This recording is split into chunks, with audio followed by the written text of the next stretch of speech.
अगर हम लोग क्लाउड कंप्यूटिंग के बारे में बात करें तो Amazon web services, Microsoft Azure और गूगल क्लाउड प्लेटफॉर्म, ये 3 क्लाउड सर्विस प्रोवाइडर्स का नाम सबसे पहले आएगा, क्योंकि ये तीनों बहुत ही बेहतरीन क्लाउड सर्विस प्रोवाइडर्स है और इनकी कंपटीशन काफ़ी तगड़ी होती है। इसलिए एज ए इंडिविजुअल या फिर एज ए बिजनेस काफ़ी लोगों को ये क्वेश्चन होता है कि एग्जैक्टली कौन सा प्लेटफॉर्म चूज़ करें, प्राइसिंग के हिसाब से, हमारे प्राइवेसी के हिसाब से, और बहुत सारे ऐसे क्वेश्चंस होते हैं कि एग्जैक्टली कौन सा प्लेटफॉर्म होगा जो हमारे लिए बेस्ट होगा। इसीलिए ग्रेट लर्निंग आप सभी लोगों के लिए AWS versus Microsoft Azure versus Google cloud platform ये वीडियो लेकर आया है, जिसमें हम तीनों को अच्छे से परखेंगे और देखेंगे कि आपके बिजनेस के लिए और एज ए इंडिविजुअल आपके लिए कौन सा बेस्ट प्लेटफॉर्म है।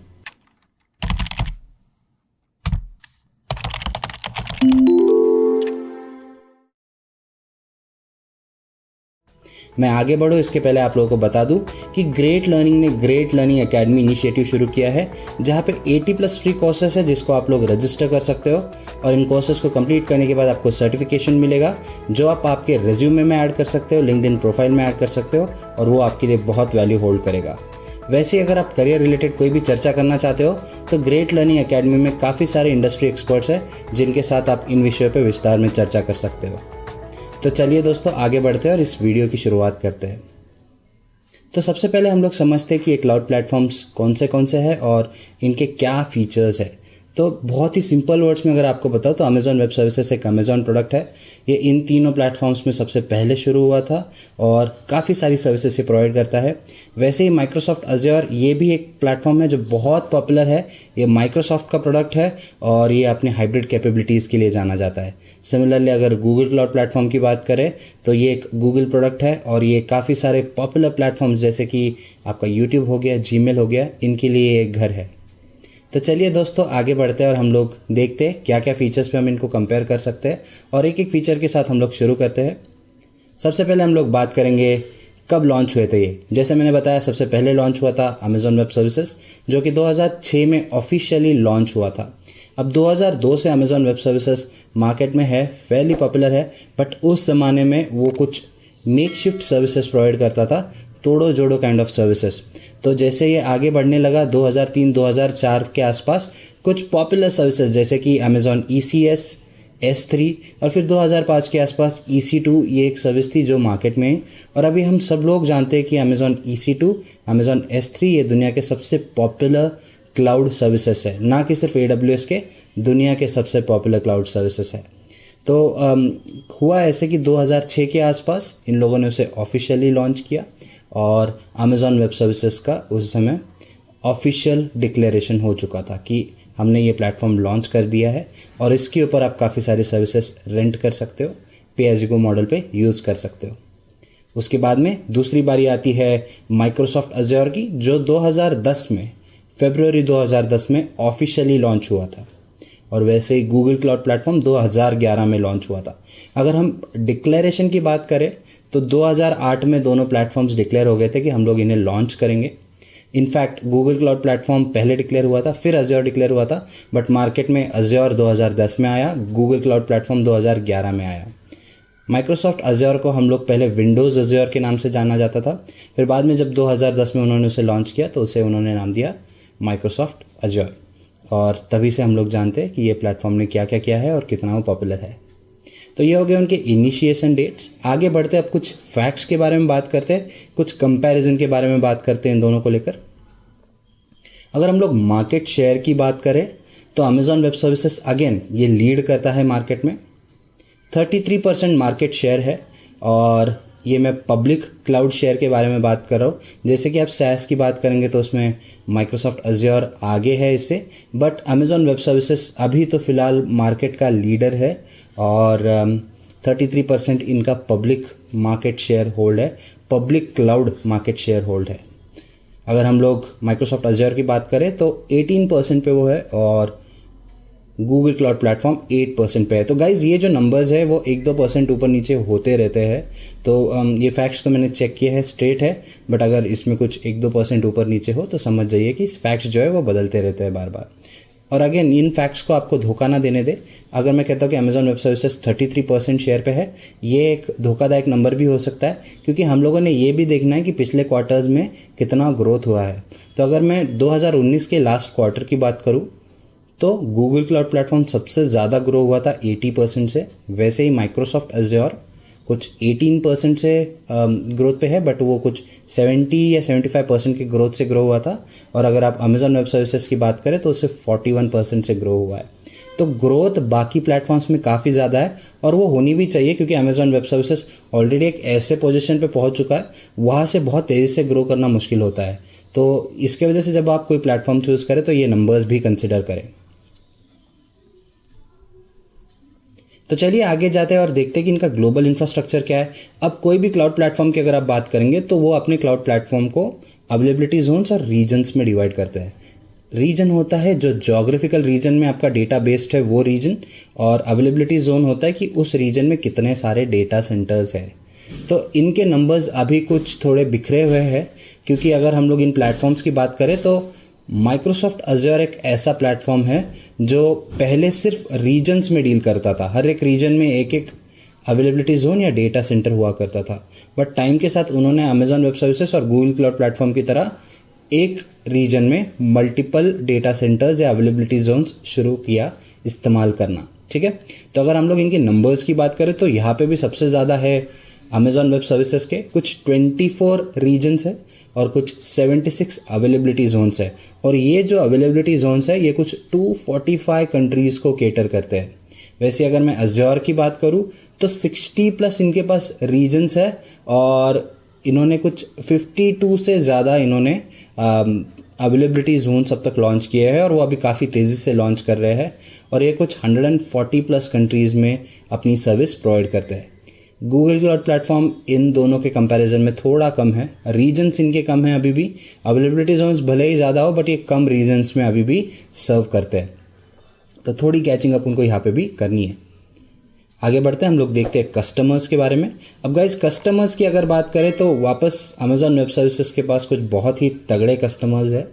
अब अगर बाकी कंपटीटर्स की बात करें तो उनके पास भी काफ़ी अच्छे, उनके बारे में भी हम चर्चा करेंगे। पहले अमेजॉन वेब सर्विसेज के कस्टमर्स देख लेते हैं। अगर मैं अमेजॉन वेब सर्विसेज की बात करूं तो सबसे पहले तो मैकडोनल्ड्स, जो कि माइक्रो सर्विसेज यूज़ करता है AWS के ऊपर, जिससे उन्होंने अपना होम डिलीवरी सिस्टम बनाया है ऑनलाइन, जिसके ऊपर हम लोग डिलीवरी प्लेस कर सकते हैं। अब अमेजॉन वेब सर्विसेज के हज़ारों चेन से, लाखों चेन से अक्रॉस दी ग्लोब, तो उन सारे चेन्स को केटर करना बहुत ही मुश्किल काम होता है, और ये लोग इतना तगड़ा सर्विस प्रोवाइड करते हैं कि कुछ मिली सेकेंड्स का डिले भी नहीं होता है यहाँ पे। अगर आप ये ऑर्डर्स प्लेस करने की बात करें तो 1 सेकेंड में कितने तो लाखों ऑर्डर्स प्लेस हो जाते हैं। इतना स्ट्रांग इन्होंने सिस्टम बनाया है जो कि हैंडल कर सकता है। दूसरा आपका हो गया MI, जो कि एक इलेक्ट्रॉनिक गैजेट कंपनी है। फिर हमारे पास नेटफ्लिक्स है, जो कि काफ़ी सारा डेटा स्ट्रीम करता है हर रोज़। इतना ज़्यादा डेटा ये लोग स्ट्रीम करते हैं कि ये लोग 10 to 20 मिलियन सिर्फ EC2 इंस्टेंसेस के लिए पे करते हैं, जो कि ये इनके सर्वर्स होस्ट करता है। ठीक है, दूसरा हो गया आपका ESPN, जो कि एक स्पोर्टिंग चैनल है, हम लोग जानते हैं इसके बारे में।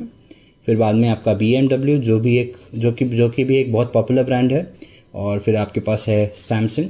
तो ये सारी बड़ी बड़ी कंपनीज है जिनके बारे में हम लोग बात कर रहे हैं, और काफ़ी सारे और कस्टमर्स हैं। आप चाहे तो इनके ऑफिशियल वेबसाइट को विजिट कर ले और केस स्टडीज को स्टडी करें। सिमिलरली यूनिलीवर भी एक बहुत ही पॉपुलर ब्रांड है। ठीक है, तो आगे बढ़ते हैं, हम लोग देखते हैं माइक्रोसॉफ्ट अज्योर के बारे में। अब माइक्रोसॉफ्ट अज्योर ने भी काफ़ी ग्रोथ कर रखी है। सिंस वो Microsoft stack of products use करते हैं, तो लाजमी है कि काफ़ी सारे कंपनीज जो already Microsoft stack of products use कर रहे हैं वो अज्योर के साथ इंटीग्रेट कर सकते हैं आसानी से।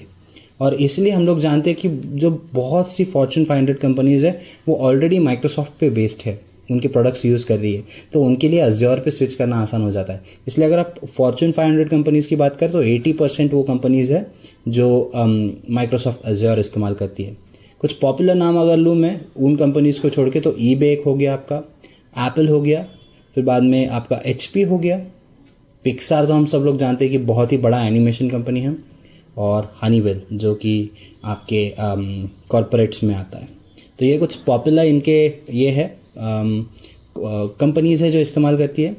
और अगर आप गूगल की बात करें तो इनके पास भी काफ़ी जाने माने नाम है। HSBC है, स्नैपचैट है, HTC है और फिलिप्स है।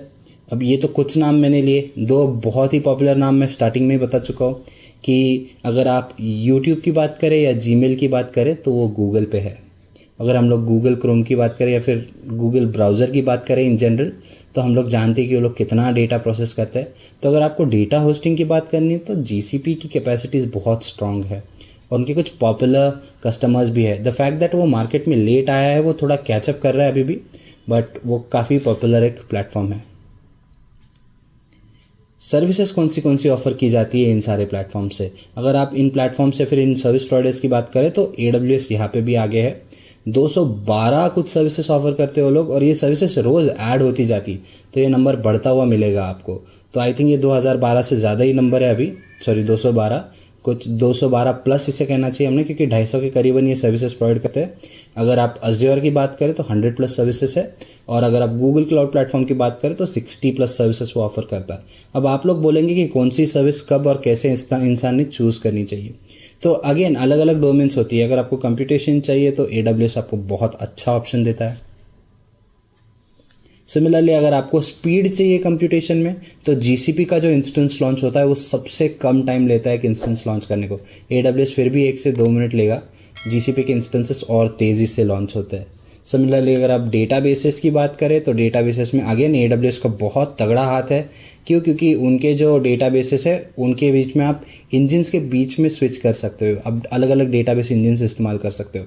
उतनी फ्लेक्सिबिलिटी आपको अज्योर पे नहीं मिलती, और कंपैरेटिवली GCP पे तो आपको ऑप्शन ही कम है अगर इन चीज़ों की बात करें। अगर सर्विसेज की बात करें तो गूगल क्लाउड प्लेटफॉर्म लैग करता है, क्योंकि माइक्रोसॉफ्ट अज्योर और AWS काफ़ी सारे सर्विसेज प्रोवाइड करते हैं और कंपैरेटिवली GCP की सर्विसेज कम है। तो AWS और माइक्रोसॉफ्ट अज्योर में ज़्यादा कंपैरिजन होता है। बट अगर ओवरऑल सर्विसेज की बात करें तो AWS के पास ज़्यादा है। यहाँ पे दो हम लोग तरीके से इसको देख सकते हैं। AWS के पास ज़्यादा ऑप्शन होने की वजह से कभी कभी ज़्यादा कन्फ्यूजन भी हो जाता है और थोड़ा प्राइसिंग में भी प्रॉब्लम आ जाता है। बट अगर आप अगर कोई स्पेसिफिक सर्विसेज की बात करें तो आपको AWS ऑप्शन डेफिनेटली ज़्यादा देगा। तो अगर आपको पता है क्या चूज़ करना है तो अगेन AWS आपके लिए अच्छा ऑप्शन है। तो ये हो गए हमारे सर्विस ऑफर्ड। फिर आगे बढ़ते हैं हम लोग और देखते हैं प्राइसिंग की क्या बात है। अब ये बहुत ही ज़रूरी मुद्दा है अगर प्राइसिंग की बात करें तो चलिए इन तीनों को समझने की कोशिश करते हैं। अगेन अगर मैं प्राइसिंग की बात करूँ गाइस, तो प्राइसिंग एक बहुत ही वेरिएबल टर्म होता है। अब अगर आपको उदाहरण देना हो तो अगर आप एक EC2 इंस्टेंस जब लॉन्च करते हो तो सबसे बेसिक वाला जो वर्चुअल मशीन है या जो इंस्टेंस है जो आप किसी भी इन तीनों प्लेटफॉर्म से लॉन्च करो तो आपको उसमें एक चीज़ नोट आएगी या फिर आप समझ पाओगे उस चीज़ को कि तीनों के इनिशियल प्राइजेस कम होते हैं। अगर आप अमेजॉन वेब सर्विसेज की बात करो तो वो कुछ $60 के आसपास ये चार्ज करते हैं आपको पर मंथ कॉस्ट पूरे इंस्टेंस का, जो बेसिक इंस्टेंस होता है सबसे। ठीक है, तो अब मैं अगर सबसे बेसिक इंस्टेंस की बात करूँ तो वो इंस्टेंस हो गया आपका कुछ 2 वर्चुअल CPUs के साथ और 8 GB रैम के साथ। तो वो आपको पड़ता है कुछ $69-70 के आसपास, और सेम प्राइस में आपको माइक्रोसॉफ्ट अज्योर भी देता है। GCP यहाँ पे आपको काफ़ी सस्ता देता है, वो आपको पड़ेगा कुछ $52 में पूरे महीने के लिए। ठीक है, यही कॉन्फ़िगरेशन के साथ। बट अगर आप जैसे ऊपर जाते हो तो आपकी कॉस्ट वेरी होती है। अगर आप AWS की बात करें और सबसे बड़ा इंस्टेंस लॉन्च करें जो 3 TB का है और जो आपको कुछ 128 वर्चुअल CPUs देता है, तो वो आपको पड़ेगा कुछ $4 पर आवर के हिसाब से। पर आवर की बात कर रहा हूँ मैं, तो कंफ्यूज ना करें। वो $70 आप सोचोगे कि ज़्यादा है, बट वैसे नहीं, वो महीने भर के लिए। अगर आप सबसे बड़ा इंस्टेंस लॉन्च करते हो 1 घंटे के लिए तो आपको $4 पड़ता है। सिमिलरली अगर आप वही इंस्टेंस इधर लॉन्च करोगे आपके GCP में तो वो कुछ $5 का है, और सबसे महंगा आपको पड़ेगा अज्योर के ऊपर कुछ $7 के आसपास। तो प्राइसिंग चूज़ करते हुए बहुत सेंसिबली चूज़ करनी पड़ती है। आपको बाकी सर्विसेज की भी प्राइसिंग कंसिडर करनी पड़ेगी। अगर जनरल आपको बताऊं मैं तो आपको अगर छोटे टर्म्स के लिए इस्तेमाल करना है तो आपको GCP काफ़ी सस्ता पड़ेगा। लॉन्गर रन के लिए आपको AWS और अज्योर सस्ता पड़ेगा। बट AWS में अगेन प्राइसिंग का भी थोड़ा इशू है। इतनी सर्विसेज होने की वजह से उनकी प्राइसिंग पॉलिसीज थोड़ी कन्फ्यूजिंग है, इसलिए प्राइसिंग के मामले में AWS और अज्योर लोग बहुत ही बार इनको प्रेफर करना चाहते हैं। तो गाइज हम लोगों ने काफ़ी सारे मुद्दों पे इन चीज़ों को ऑलरेडी कंपेयर कर लिया है। मैं आपके लिए कुछ आउटलाइन ड्रॉ करना चाहूँगा। अगर मैं आउटलाइन ड्रॉ करूँगा और बताऊँगा कि कौन सा मुझे लगता है बेस्ट प्लेटफॉर्म है तो वो सही नहीं होगा, इसलिए मैं आपको तीनों प्लेटफॉर्म्स की प्लस पॉइंट्स और नेगेटिव पॉइंट्स बताऊँगा और आप लोग आपके हिसाब से चूज़ कर सकते हो। अगर मैं अमेजॉन वेब सर्विसेज की बात करूं तो आपको काफ़ी सारे सर्विसेज में ऑप्शन दिए जाते हैं और ये बहुत ही एस्टेब्लिश प्लेटफॉर्म है, तो सर्विस के बारे में you can stay assured. Ready to market अगर एप्लीकेशंस चाहिए तो आप अमेजॉन वेब सर्विसेज के लिए हमेशा जा सकते हो, बट बहुत सारी सर्विसेज होने की वजह से कौन सी सर्विस चूज़ करें ये बहुत बड़ा उसका प्रॉब्लम होता है। दूसरा आ गया आपका माइक्रोसॉफ्ट अज्योर। अगर आप हाइब्रिड क्लाउड के ऊपर काम करना चाह रहे हैं तो ये आपके लिए बेस्ट ऑप्शन है, ठीक है। पर अगर आपको मार्केट रेडी एप्लीकेशंस अगर आप वहाँ पे डालना चाह रहे हो, ओपन सोर्स की अगर मैं बात करूँ तो वहाँ पे माइक्रोसॉफ्ट अज़ूर थोड़ा लैग करता है, अमेजॉन वेब सर्विसेज वहाँ पे आपको बेनिफिट देता है। सिमिलरली अगर मैं माइक्रोसॉफ्ट स्टैक ऑफ प्रोडक्ट्स के साथ इंटीग्रेट करने की बात करूँ तो अगेन अज़ूर आपके लिए बहुत ही अच्छा ऑप्शन है। जीसीपी अगर मैं बात करूँ तो ये आपको डेवऑप्स या फिर बिग डेटा एप्लीकेशंस के लिए बहुत अच्छा ऑप्शन है। अगर इसके प्राइसिंग की बात करूँ तो छोटे स्केल पे आप यूज़ करोगे तो अगेन प्राइसिंग आपके लिए प्लस पॉइंट है, बट अगर आप लॉन्गर रन पे इस्तेमाल कर रहे हो तो ये थोड़ा कॉस्टली पड़ता है और कंपैरेटिवली जो सर्विसेज ये ऑफर करता है ये अमेजॉन वेब सर्विसेज और माइक्रोसॉफ्ट अज़ूर से कम होती है। तो गाइज़ मैं आशा करता हूँ कि आप लोगों को ये सेशन समझ आया, अच्छा लगा और जो कंपैरिजन हम लोगों ने किया उससे आपको कुछ नए इंसाइट्स मिले। इस वीडियो को यहाँ पे मैं ख़त्म करूँ उसके पहले मैं बताना चाहता हूँ कि ग्रेट लर्निंग ने ग्रेट लर्निंग एकेडमी का इनिशिएटिव शुरू किया है, जहाँ पे 80+ फ्री कोर्सेस है जिसको आप लोग रजिस्टर कर सकते हो और उन कोर्सेज को कंप्लीट करने के बाद आपको सर्टिफिकेशन मिलेगा जो आप आपके लिंक्डइन प्रोफाइल में या रिज्यूमे में ऐड कर सकते हो और वो आपके लिए बहुत वैल्यू होल्ड करेगा। मैं आपको ये भी बता दूँ कि ग्रेट लर्निंग एकेडमी में काफ़ी सारे इंडस्ट्री एक्सपर्ट्स हैं जिनके साथ आप इंटरैक्ट कर सकते हो और करियर रिलेटेड गाइडेंस भी ले सकते हो। Thank you.